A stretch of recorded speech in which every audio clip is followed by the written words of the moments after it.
শুভ বিকেল বন্ধুরা, এখন বাজে 4:45 আর এখন থেকে আমার আজকের ব্লগটা আমি শুরু করছি অবশ্যই তোমাদেরকে সাথে নিয়ে। আজকে আমার ভীষণ ভালো লাগছে কারণ আমাদের বাড়িতে এসেছে আমার মা আর দুই পিসি। মা পিসি ওরা কালকেই এসেছে, কাল থেকে আর কোনো ভিডিও আমি শ্যুট করিনি। ভাবলাম আজ একটু ব্লগিংটা শুরু করি কারণ আজ যাচ্ছি আমার শ্বশুরবাড়িতে। তাহলে চলো বন্ধুরা যাওয়া যাক, আর আমার ভিডিওটা তোমরা দেখতে থাকো, আমার পাশে থেকো। গোপাল সোনা থাকো, আসলাম। আমরা বাড়ি থেকে বেরিয়ে পড়েছি। আমরা এখন টোটো করে যাচ্ছি। দেখো আমার ছোট পিসি আর আমার মা এই দিকে বসেছে, আর ঠিক তার উল্টো দিকে আমার সেজো পিসি আর আমি বসেছি। এই যে আমার সেজো পিসি, এই পিসি কিন্তু ভীষণ মজার মানুষ, হাসি ঠাট্টা মজা করতে ভীষণই ভালোবাসে আর খুব মজার মজার কথা বলে পিসি। আমরা যখন টোটো করে যাচ্ছিলাম সারা রাস্তাটা পিসি এভাবে আমাদেরকে হাসাতে হাসাতে নিয়ে গেছে, খুব মজার মজার গল্প করছিল।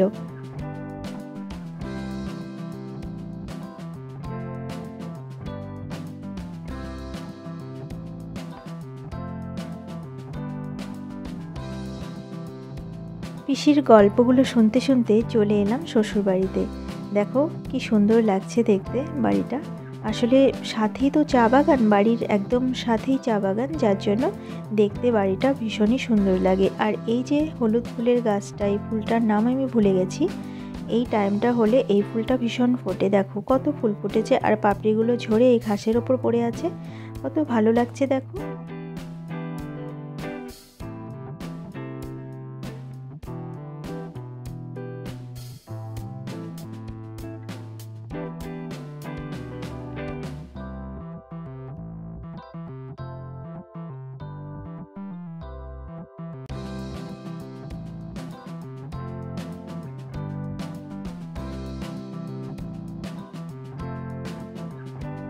কিছুদিন আগে যখন বাড়ি এসেছিলাম তখন কিন্তু এত ফুল ফোটেনি, আজ দেখো কত ফুল ফুটেছে, খুব ভালো লাগছে দেখতে।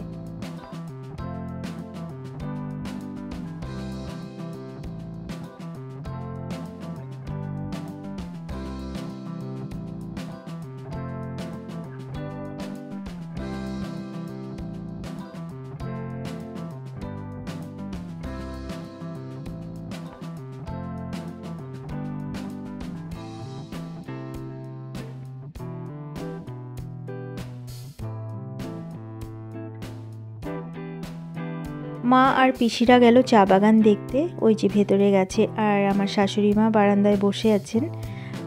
আসলে এখনই বাগানটা দেখে আসুক, তা না হলে একটু পরেই তো সন্ধে নেমে আসবে, তখন আর বাগানের ভেতরে ঢোকা যাবে না। এই যে আমার শ্বশুরমশাই, বাবাও মনে হয় যাবে এখন বাগানে, আর আমার সাথে কথা বলছিল বাবা, মোবাইলে কিছু দেখাচ্ছিল। দেখো ফুল গাছটাতে কত ফুল ফুটেছে। এই গাছগুলো আমি তোমাদেরকে আগেও দেখিয়েছি, আরেকবার দেখিয়ে দিচ্ছি।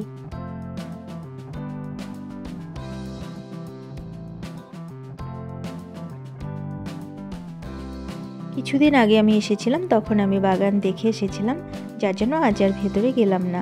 এই গেট দিয়ে আমি ভেতরে ঢুকে পড়লাম বাড়ির। আর এই যে মায়ের রান্নাঘর, আর এই দিকে আছে উঠোন। এগুলো না আমি তোমাদেরকে পরে দেখাবো, আগে চলো ওই দিকের গেটটা দিয়ে আমি একটু ওপাশে যাব। এই যে আমাদের বাড়ির উঠোন, তোমাদেরকে আমি পরে দেখিয়ে দেব, আগে ওই দিকটা দেখে আসি। এইদিকে না মায়ের ফুল গাছ আছে, সেই ফুল গাছগুলো দেখার জন্যই আমি যাচ্ছি। এটা কিন্তু আমাদের রান্নাঘরের পেছন দিক, মানে পুরনো যে রান্নাঘর ছিল, আগে যে রান্নাঘর ছিল আমার শ্বশুরবাড়িতে, সেই রান্নাঘরের পেছন দিক। এখানেও চায়ের গাছ আছে, এখান থেকে চা বাগানের শুরু। আর বাগানের ভেতরেই দেখো একটা জবা ফুলের গাছ, কি বড় বড় জবা ফুল ফোটে। মা মাঝে মাঝে পাঠিয়ে দেয় এই জবাগুলো আমার ঠাকুর পুজো করার জন্য, তো খুব সুন্দর জবা ফুলগুলো।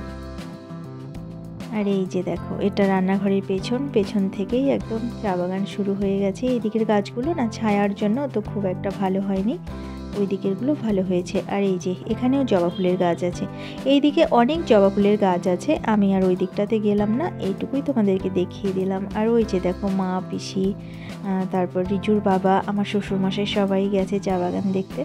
আমি দূর থেকে ওদেরকে ডাকছিলাম এখান থেকে যে তাড়াতাড়ি চলে আসো, একটু পরে সন্ধে নেমে আসবে, আবার আমাদেরকে তো ফিরতে হবে, তাই না।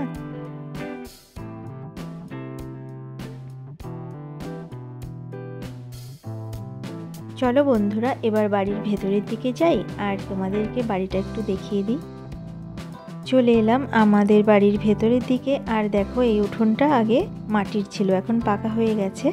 আমার যখন বিয়ে হয়েছে তখন মাটির ছিল, তার কিছুদিন পরে এটা পাকা করে দিয়েছে। আর অনেক বড় ছিল উঠোনটা, এখন তো ছোট হয়ে গেছে। ওই যে ওইদিকে দেখা যাচ্ছে, ওগুলো আমাদের পুরনো বাথরুম, টয়লেট এগুলো ছিল, এখন আর সেগুলো ব্যবহার করা হয় না। আর তারপরে যে নীল রঙের দরজাটা দেখতে পাচ্ছ রুমটা, সেটা আমাদের রান্নাঘর ছিল। তারপরে দরজাটা দেখতে পাচ্ছ, এটা আমাদের খাওয়ার ঘর ছিল। আর এইদিকে বারান্দার যে রুমটা দেখতে পাচ্ছ, এই যে একটা জানালা আছে, দরজা, এটা ছিল ছোটো মাদের খাওয়ার ঘর। আর ভেতরে ছিল রান্নাঘর, এগুলো এখন আর ব্যবহার করা হয় না। আর এই যে আমার বাবা মায়ের ঘর। আর ওইদিকে যে ঘরগুলো দেখতে পাচ্ছ, এগুলো ছোটো মাদের ঘর। এটা আমাদের ঠাকুর ঘর ছিল, এই যে তুলসী পাট, তার পেছনে যে রুমটা আছে বারান্দার, এই যে এটা আমাদের ঠাকুর ঘর ছিল, এটা এখনও ঠাকুর ঘর আছে। তারপরের রুমটা ছিল আমার দেওরের ঘর, এখন আমার মেজো দেওর এই ঘরে থাকে। আর তারপরে যে পর্দা দেওয়া জানালার পাশে ওই কোণার মধ্যে দরজাটা দেখতে পাচ্ছ, সেটা ছিল আমার ঘর, সেটা এখন ছোটো মাদের ঘর। আর এই যে আমার শাশুড়ি মা, আমার শাশুড়ি মা বলছে আমার সাথে কত কথা, পুরনো কথা।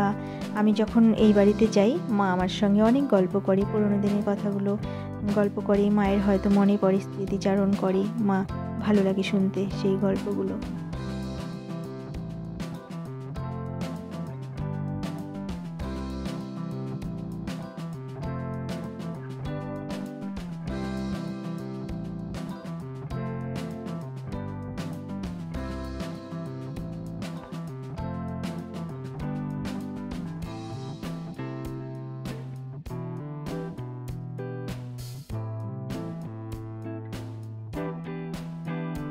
এতক্ষণ আমি মায়ের সঙ্গে গল্প করছিলাম আর ঘুরে ঘুরে মায়ের ফুল গাছগুলো দেখছিলাম। তো আমার মা পিসিরাও চলে এসেছে এর মধ্যে। এই দেখো মায়ের তুলসী গাছ, আমাদের ওই বাড়িতে তুলসী গাছই নেই তেমন, আর এখানে কত তুলসী পাতা দেখো। প্রতি শনিবার বা রবিবার করে মা তুলসী পাতা, ফুল আমাদেরকে পাঠিয়ে দেয় ওই বাড়িতে। রিজুর বাবা যদি আসে, রিজুর বাবার কাছে পাঠিয়ে দেয়। আগেই মা তুলে রাখে ফুল, তুলসী সব রেডি করে, জানে এগুলো আমার লাগে, তো মা রেডি করে পাঠিয়ে দেয় আমার পুজোর জন্য।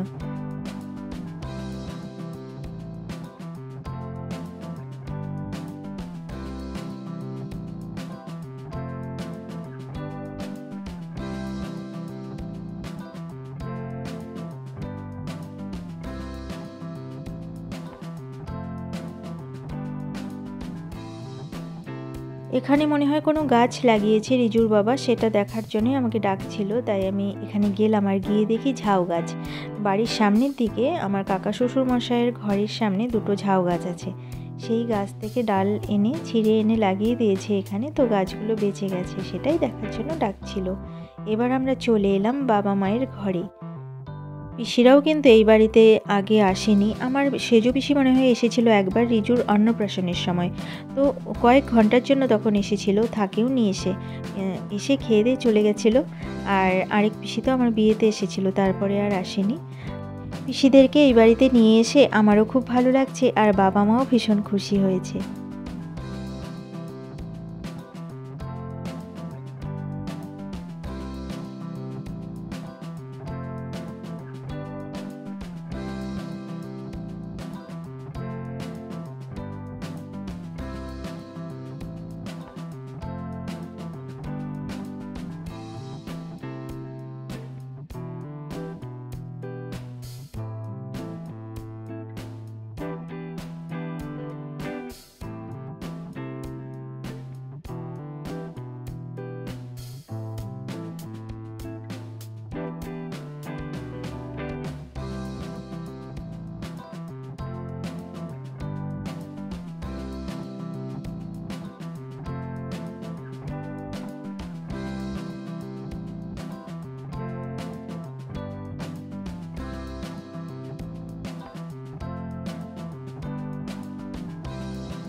এবার আমরা চলে এসেছি ছোটো মাদের ঘরে। আর এখানেও আমরা অনেকক্ষণ বসেছিলাম, গল্প করেছি।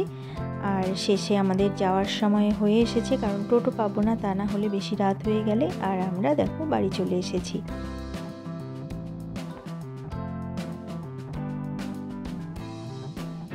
এখন আমি করব রাতের খাবার। রাতের খাবার বলতে ভাত করতে হবে, আর করব ধনেপাতার বড়া। দেখো ভাত করা আমার হয়ে গেছে, আর ধনেপাতার বড়াটা পিসি করে নিচ্ছে।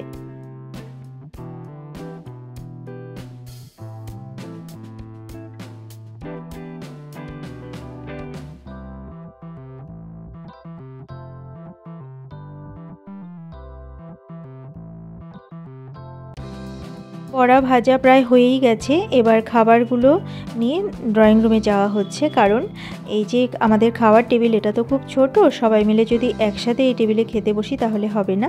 তো সবাই মিলে একসাথে খাওয়ার মজাই আলাদা। তাই আমরা ড্রয়িং রুমে নিচে দেখো এই যে বসার জায়গা করা হয়েছে, এখানে বসেই আমরা এখন ডিনার করব।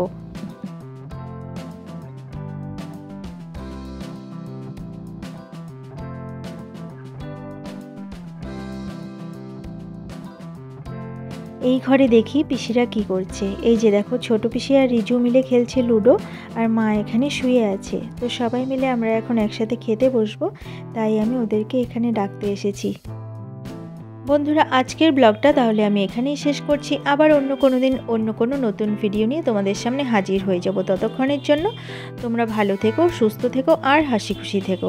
আমার ভিডিওটা যদি তোমাদের ভালো লেগে থাকে তাহলে একটা লাইক করে দিও। আজকের মতো এখানেই আসছি। ভালো থেকো তোমরা সবাই।